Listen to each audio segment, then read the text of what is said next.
Xəzər-Qaradəniz Avropa Yaşıl Enerji Dəhlizi layihəsinin növbəti inkişaf mərhələsinə keçdiyi bəyan olunub. Söhbət Azərbaycan, Gürcüstan, Rumıniya və Macarıstan hökumətləri arasında yaşıl enerjinin inkişafı və ötürülməsi ilə bağlı keçirilən iclasdan gedir.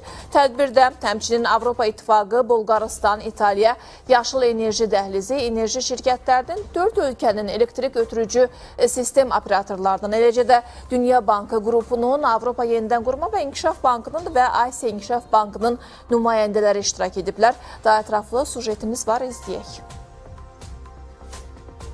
Azərbaycan, Gürcüstan, Macarıstan və Rumıniya hökumətləri arasında yaşıl enerjinin inkişafı və ötürülməsi sahəsində strateji tərəfdaşlıq haqqında sazişin icrası çərçivəsində 12-ci iclas keçirilib. Çıxış edən Energetika naziri Pərviz Şahbazov, Xəzər-Qaradəniz Avropa Yaşıl Enerji Dəhlizi layihəsinin ölkələrin ortaq siyasi iradəsinin, strateji tərəfdaşlığının və qarşılıqlı etimadının nümunəsi olduğunu bildirib. Həmçinin iclasda layihə üzrə irəliləyişlər nəzərdən keçirilib, yekun nəticələrə dair təqdimat dinlənilib, bazar simulyasiyaları və xərc-fayda təhlili, enerji sisteminin inteqrasiyası, biznes modelinin qiymətləndirilməsi, habelə layihənin konseptual dizaynı, icra planı və satın alma strategiyası üzrə nəticələr diqqətə çatdırılıb. Bildirilib ki, birgə səylər bu strateji təşəbbüsün reallaşmasını sürətləndirəcək.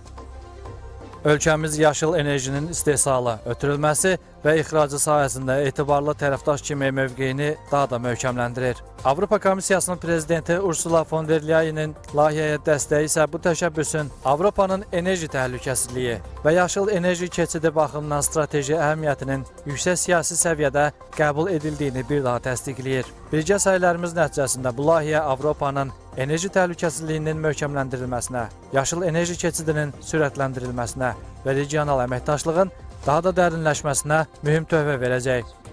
Müzakirələrin nəticəsi olaraq texniki-iqtisadi əsaslandırma mərhələsinin başa çatdığı və layihənin rəsmi olaraq növbəti inkişaf mərhələsinə keçdiyi bəyan olunub. Layihənin icrasının tənzimləyici əsaslarının gücləndirilməsi məqsədi ilə iştirakçı ölkələrin milli enerji tənzimləyici orqanları arasında əməkdaşlıq dialoqunun qurulması barədə də razılıq əldə edilib. Yekunda isə iclasın nəticələrinə dair protokol və yaşıl enerji dəhlizi layihəsinin Avropa İttifaqının qarşılıqlı və ümumi maraq kəsb edən layihələr üzrə 3-cü siyahısına daxil edilməsinə dəstək barədə İttifaqın enerji və mənzil məsələləri üzrə komissarı Dan Jorgensenə ünvanlanan birgə məktub imzalanıb.